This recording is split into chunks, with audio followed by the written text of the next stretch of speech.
The day Vienna spat in my face was the day I finally woke up. For years, I'd endured her subtle jabs, her manipulations, her constant undermining of everything I'd worked so hard to achieve. But in that moment, as I felt the warm, disgusting splash of her saliva on my cheek, something inside me snapped. We were at my in-laws' house for our annual family barbecue. The sun was beating down, the smell of grilled meat filled the air, and the chatter of relatives buzzed around us like angry bees. I'd been helping my mother-in-law in the kitchen, carefully arranging a platter of deviled eggs, her specialty, when Vienna sauntered in. "Oh, Zella," she said, her voice dripping with faux concern. "Are you sure you want to be handling food? I mean, after that little incident at work last week?" I froze, my hands hovering over the eggs. The incident she was referring to was a complete fabrication, a rumor she'd started at the company where we both worked, suggesting I'd been responsible for a major project failure. It wasn't true, of course, but Vienna had a way of making people believe whatever she wanted them to. "There was no incident, Vienna," I said, trying to keep my voice steady. "And I'd appreciate it if you'd stop spreading lies about me." She laughed, a tinkling sound that sent shivers down my spine. "Lies? Oh, honey, we both know the truth. It's not my fault if you can't handle the pressure of a real job." I turned to face her, my heart pounding. "A real job? I've worked just as hard as you, if not harder. Just because you're married to my brother doesn't give you the right to—" That's when she did it. Without warning, without even a change in her expression, she leaned forward and spat directly in my face. Time seemed to slow down. I could feel every drop as it slid down my cheek, could see the look of smug satisfaction in Vienna's eyes. In the background, I heard my mother-in-law's gasp of shock, the clatter of a utensil dropping to the floor. For a moment, I couldn't move. I couldn't breathe. Then, slowly, I reached up and wiped the spit from my face with the back of my hand. "You're done," I said, my voice low and steady. "You hear me, Vienna? You're fucking done." She just smirked, turning on her heel and walking out of the kitchen as if nothing had happened. But something had happened. Something fundamental had shifted inside me. As I stood there shaking with rage and humiliation, I made a promise to myself. This was the last time Vienna would ever make me feel small, the last time she would ever have power over me. I didn't know how yet, but I was going to take back control of my life. I was going to expose Vienna for who she really was, and I was going to make sure she never hurt me or anyone else ever again. Little did I know, this was just the beginning of a journey that would change not only my life, but the lives of countless others. A journey that would test me in ways I never imagined, push me to my limits, and ultimately show me just how strong I really was. But in that moment, standing in my mother-in-law's kitchen with the taste of Vienna's hatred still on my skin, all I knew was that I was done being a victim, done being silent, done letting her win. It was time to fight back. The rest of the barbecue passed in a blur. I vaguely remember my mother-in-law fussing over me, my brother shooting concerned glances in my direction, and Vienna holding court among the relatives as if nothing had happened, as if she hadn't just assaulted me in broad daylight. I left early, claiming a headache. No one questioned it. They'd all seen how pale and shaken I looked. As I drove home, my mind raced. How had I let things get to this point? How had I allowed Vienna to wield so much power over me? It hadn't always been this way. When my brother first introduced her to the family 5 years ago, I'd been thrilled. Vienna was charming, successful, everything I aspired to be. She worked at the same company where I'd just landed an entry-level position, and I thought having her as a mentor would be incredible. How naive I'd been. At first, the changes were subtle. A project I'd been excited about would suddenly be reassigned. Colleagues who'd once been friendly grew distant. I'd overhear snippets of conversation that would stop abruptly when I entered a room. It took me months to realize that Vienna was behind it all. By then, she'd already wormed her way into every aspect of my life. She had my family wrapped around her finger, my coworkers eating out of the palm of her hand. And me? I was slowly being erased. As I pulled into my driveway, I felt a fresh wave of anger wash over me. No more. I was done letting Vienna dictate the terms of my existence. I stormed into my house, barely pausing to kick off my shoes before making a beeline for my home office. I booted up my computer and started searching. There had to be others out there who dealt with toxic family members, with workplace bullies. There had to be resources, support groups, something. After hours of searching, I found it. A local support group for people dealing with toxic family dynamics. They met weekly at a community center not far from my house. The next meeting was in 2 days. For the first time in years, I felt a glimmer of hope. The next day at work was excruciating. Vienna seemed to be everywhere, her saccharine smile never wavering as she accidentally bumped into me in the hallway or spoke over me in meetings. But this time, instead of shrinking away, I met her gaze head-on. I saw the flicker of surprise in her eyes, quickly masked by her usual smug expression. She thought she had me beaten. She had no idea what was coming. When Wednesday evening rolled around, I found myself sitting in a circle of folding chairs in the basement of the local community center. The air smelled faintly of coffee and stale donuts, and nervous energy thrummed through the room. "Welcome, everyone," said a woman with kind eyes and graying hair. "I'm Dr. Amelia Foster, and I'll be facilitating our group tonight. Let's start by introducing ourselves and sharing a little bit about why we're here." As the introductions made their way around the circle, I felt my palms grow sweaty. What would these strangers think of my story? Would they judge me for letting things get so out of hand? Finally, it was my turn. I took a deep breath and began to speak. "My name is Zella," I said, my voice shaky at first, but growing stronger with each word. "And I'm here because my sister-in-law has been systematically trying to destroy my life for the past 5 years." To my surprise, instead of judgment, I saw understanding in the eyes of those around me. Nods of recognition, murmurs of sympathy. For the first time in years, I felt seen, heard, understood. As I shared my story, the manipulation, the gaslighting, the constant undermining, I felt a weight lifting from my shoulders. When I got to the part about Vienna spitting in my face, there were gasps of outrage. "That's assault," said a man named Marcus, his face tight with anger. "You should press charges." I shook my head. "I don't have any proof. It would be my word against hers, and she's got everyone wrapped around her finger." "Then we need to get proof," said a woman named Lydia. Her eyes gleamed with determination. "We need to expose her for who she really is." As the group brainstormed ideas, I felt a surge of energy coursing through me.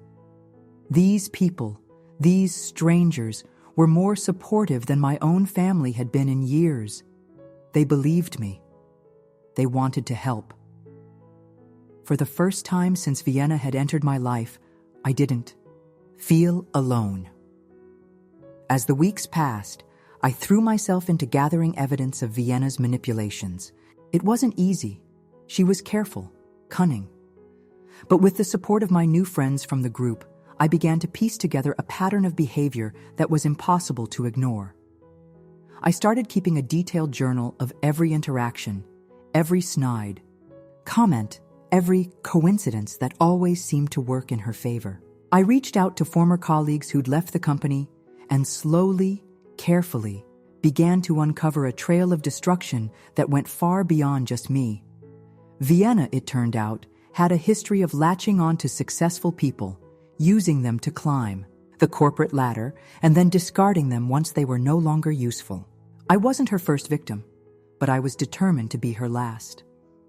At work, I started pushing back. When she tried to take credit for my ideas in meetings, I spoke up. When she accidentally left me off important emails, I made sure to follow up publicly. It was terrifying at first. My heart would race, my palms would sweat. But with each small act of defiance, I felt myself growing stronger. Vienna noticed the change. I could see it in the way her eyes narrowed when I entered a room, in the tightening of her smile when I refused to back down. She was used to me being an easy target, and now that I was fighting back, she didn't quite know how to handle it. But the real turning point came about 2 months after that fateful barbecue. I was working late, finishing up a presentation for a big client meeting the next day. As I was leaving the office, I heard voices coming from the conference room, one of them unmistakably Vienna's. I paused, my hand on the doorknob. I knew I shouldn't eavesdrop, but something in Vienna's tone made me hesitate. "Don't care how you do it, just make sure Zella's name isn't anywhere on that proposal," I heard her say. "If this deal goes through, I want all the credit." My blood ran cold. The proposal she was talking about, it was my work. Months of research, countless late nights, all leading up to this presentation. And Vienna was trying to erase me from it entirely. Without thinking, I pulled out my phone and started recording. For the next 10 minutes, I listened as Vienna laid out her plan to sabotage not just me, but several other colleagues as well. By the time she finished, my hands were shaking so badly I could barely hold the phone. I had her. Finally, irrefutably, I had proof of what Vienna had been doing all along. As I drove home that night, my mind raced with possibilities. Should I go straight to HR? To the police? Part of me wanted to march into Vienna's office first thing in the morning and confront her directly, but I knew I needed to be smart about this. Vienna had spent years building her web of lies and manipulation. If I was going to bring her down, I needed to do it right. I called an emergency meeting with my support group the next day. As I played the recording for them, I saw their expressions change from shock to outrage to determination. "This is it, Zella," said Lydia, her eyes blazing. "This is how we take her down." For the next week, we planned. We strategized. We prepared for every possible outcome. And when I finally walked into my boss's office with the evidence in hand, I felt ready for whatever came next. I never could have imagined just how much my life was about to change. The meeting with my boss, Mr. Donovan, felt like it lasted for hours. I presented my evidence methodically, my voice steady despite the thundering of my heart, the recording, the journal entries, the testimonies from former colleagues. As I laid it all out, I watched Mr. Donovan's expression shift from skepticism to disbelief to something that looked a lot like anger. When I finished, there was a long moment of silence. Then Mr. Donovan leaned back in his chair, rubbing his temples. "Zella," he said finally, "I owe you an apology. I had no idea the extent of what was happening. This goes far beyond workplace bullying. What Vienna's been doing, it's criminal." I felt a wave of relief wash over me, so powerful I thought my knees might give out. He believed me. After years of doubting, myself of wondering if I was just being oversensitive, someone in a position of authority finally saw the truth. What happened next was a whirlwind. HR got involved. Legal teams were consulted. Vienna was placed on immediate administrative leave, pending a full investigation. And me? I was asked to continue my work on the big presentation, this time with full credit and the backing of the entire executive team. The day of the client meeting arrived, and as I stood at the front of the boardroom, I felt a strange sense of calm. This was my moment, my chance to show everyone what I was truly capable of when I wasn't being held back by Vienna's machinations. I knocked it out of the park. The clients were impressed, the executives were thrilled, and by the end of the day, we had secured a multi-million-dollar contract. As congratulations poured in from all sides, I caught sight of my reflection in the window. For the first time in years, I recognized the woman staring back at me, strong, confident, unbreakable. But my battle was far from over. News of Vienna's suspension had spread quickly, and the family fallout was immediate and intense. My brother was in denial, convinced there must be some mistake. My parents were torn, unsure who to believe. And Vienna? She was on the warpath. The night after the client meeting, my phone exploded with notifications. Vienna had taken to social media, painting herself as the victim of a vicious corporate takedown. She accused me of jealousy, of manipulation, of trying to steal her job. Her posts were filled with carefully curated photos of us together, captions dripping with faux sisterly affection. For a moment, I felt that old familiar panic rising in my chest. This was what Vienna did best: spin a narrative, make herself the hero and everyone else the villain. For a split second, I wondered if I'd made a terrible mistake. Then my phone buzzed with a different kind of notification. It was Lydia from my support group. "We've got your back," her message read. "Don't let her gaslight you. You know the truth." As I scrolled through my messages, I saw similar notes of encouragement from Marcus, from Dr. Foster, from other members of the group. And I realized something important. I wasn't alone anymore. I had a support system now, people who believed in me and were ready to stand by my side. Taking a deep breath, I opened up my own social media accounts. It was time to tell my side of the story. For years, I wrote, I've been silent. I've endured bullying, manipulation, and gaslighting at the hands of someone I once considered family. Today, I'm breaking that silence. I shared my story. Not all the details, but enough. I talked about the years of undermining, the stolen credit, the isolation. I talked about the recording, about the investigation at work. And I talked about the importance of standing up to bullies, no matter how powerful they might seem.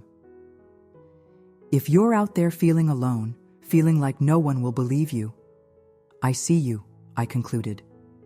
And I'm here to tell you that it gets better, that you are stronger than you know, that your voice matters. I hit post before I could second-guess myself. Within minutes, the responses started pouring in.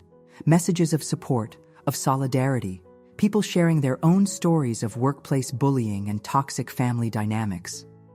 It was like a dam had broken, and suddenly, all these voices that had been silenced for so long were finally being heard.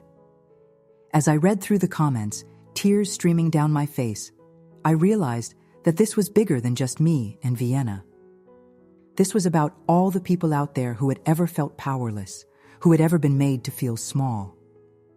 In that moment, I made a decision. This wouldn't end with Vienna's firing or with me reclaiming my position at work. No, this was just the beginning. I was going to turn my pain into purpose. I was going to use my voice to help others find theirs. Little did I know, this decision would lead me down a path I never could have imagined. A path that would not only change my life, but the lives of countless others. A path that would turn my personal tragedy into a movement for change. The next few weeks were a blur of legal meetings, therapy sessions, and long conversations with my family. My brother, after initial resistance, finally began to see Vienna for who she really was. It was a painful process for him, filled with guilt and regret, but I was just relieved to have my brother back. My parents were slower to come around. Years of Vienna's manipulation had left deep scars, and they struggled to reconcile the charming daughter-in-law they thought they knew with the monster I was describing. But as more and more evidence came to light, even they couldn't deny the truth anymore. At work, things were changing rapidly. The investigation into Vienna's behavior had uncovered a pattern of misconduct that went far beyond just me. Other employees, emboldened by my story, came forward with their own experiences of bullying and manipulation. The company, eager to avoid a PR disaster, took swift action. Vienna was terminated, and a company-wide initiative was launched to address workplace bullying and create a more supportive environment. I threw myself into this initiative, working closely with HR to develop new policies and training programs. It felt good to be using my voice, to be making a real difference. but I knew there was more I could do. One evening, as I was leaving the office, I ran into Marcus from my support group. He was waiting in the lobby, a determined look on his face. "Zella," he said, "I need your help. I'm organizing a conference on workplace bullying and toxic family dynamics. After hearing your story, I think you'd be the perfect keynote speaker." My first instinct was to say no. Public speaking had never been my forte, and the thought of sharing my story with a room full of strangers was terrifying. But then I remembered all the messages I'd received after my social media post, all the people who'd found courage in my words. "I'll do it," I heard myself say. The next 2 months were a whirlwind of preparation. I worked with a speaking coach, honing my story into a powerful narrative. I delved deeper into research on workplace bullying and family dynamics, determined to provide not just my personal experience, but actionable advice and resources. The day of the conference arrived, and, as I stood backstage, I felt that familiar flutter of nerves in my stomach. But this time, it was different. This wasn't fear, it was anticipation, excitement. As I walked out onto the stage, the lights blinding and the audience a sea of expectant faces, I took a deep breath, and then I began to speak. I told them everything. The years of subtle undermining, the gaslighting, the isolation, the moment Vienna spat in my face, and how that act of cruelty had finally woken me up. I shared the pain, the self-doubt, the moments when I'd almost given up. But more importantly, I shared how I'd fought back, how I'd found my voice, gathered evidence, and finally exposed Vienna for who she really was. I talked about the importance of support systems, of documentation, of never being afraid to speak your truth. As I spoke, I could feel the energy in the room shifting. People were leaning forward in their seats, nodding, some wiping away tears. When I finished, the applause was thunderous. But it was what happened after the speech that truly changed everything. People lined up to talk to me, to share their own stories. I heard tales of abusive bosses, manipulative siblings, toxic work environments that had driven people to the brink. And in each story, I heard echoes of my own experience. As I listened, an idea began to form. What if there was a way to connect all these people? To create a network of support and resources for anyone dealing with workplace bullying or toxic family dynamics? That night, I couldn't sleep. My mind was racing with possibilities. By morning, I had a plan. I reached out to Lydia, Marcus, and others from my support group. I contacted lawyers, therapists, HR professionals, and slowly, piece by piece, we began to build something incredible. We called it Voices United, a nonprofit organization dedicated to combating workplace bullying and toxic family dynamics. We set up a website with resources, a hotline for people in crisis, and a network of support groups across the country. We developed training programs for companies and schools, teaching people how to recognize and address bullying behavior. And at the heart of it all was storytelling. We encouraged people to share their experiences, to break the silence that so often surrounds these issues.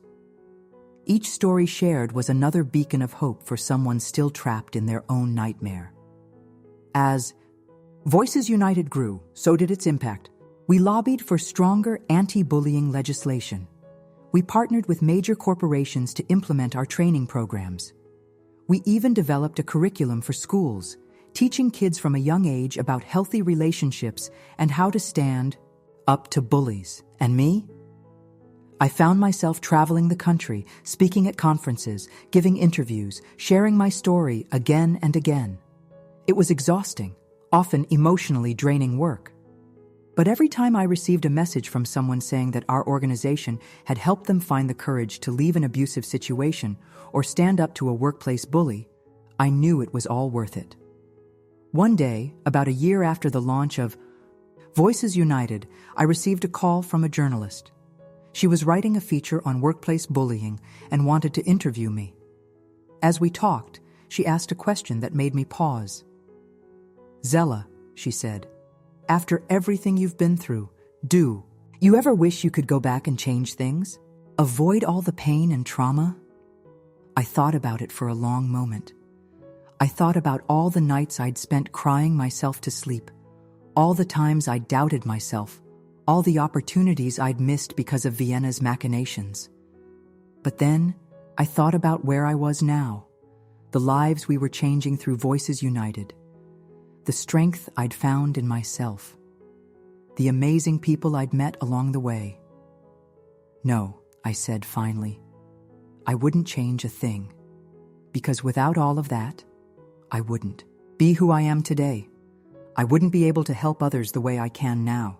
As I hung up the phone, I caught sight of myself in the mirror. The woman looking back at me was strong, confident, purpose-driven. She was a far cry from the scared, self-doubting person I'd been just a year ago. Vienna had tried to break me. Instead, she'd made me unbreakable.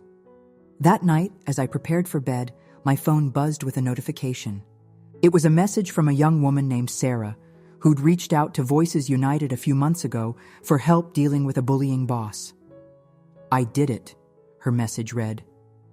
I stood up to him today, told HR everything. I was so scared, but I kept thinking about your story. Thank you for giving me the courage to find my voice.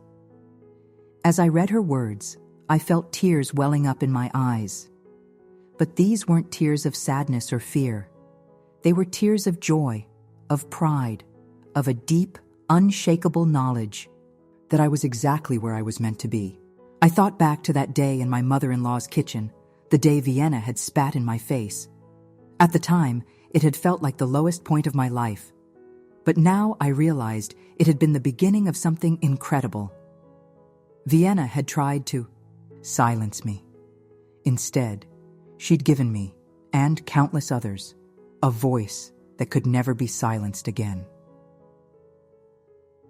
As I drifted off to sleep that night, I felt a sense of peace wash over me. The journey hadn't been easy. There had been moments of doubt, of fear, of wanting to give up. But I'd persevered. I'd fought back. And in doing so, I'd not only reclaimed my own life, but helped others reclaim theirs as well. Tomorrow would bring new challenges, new stories to hear, new battles to fight. But I was ready for them. Because now I knew the truth that Vienna had tried so hard to make me forget. I was strong, I was resilient, I was unbreakable, and my voice would never be silenced again.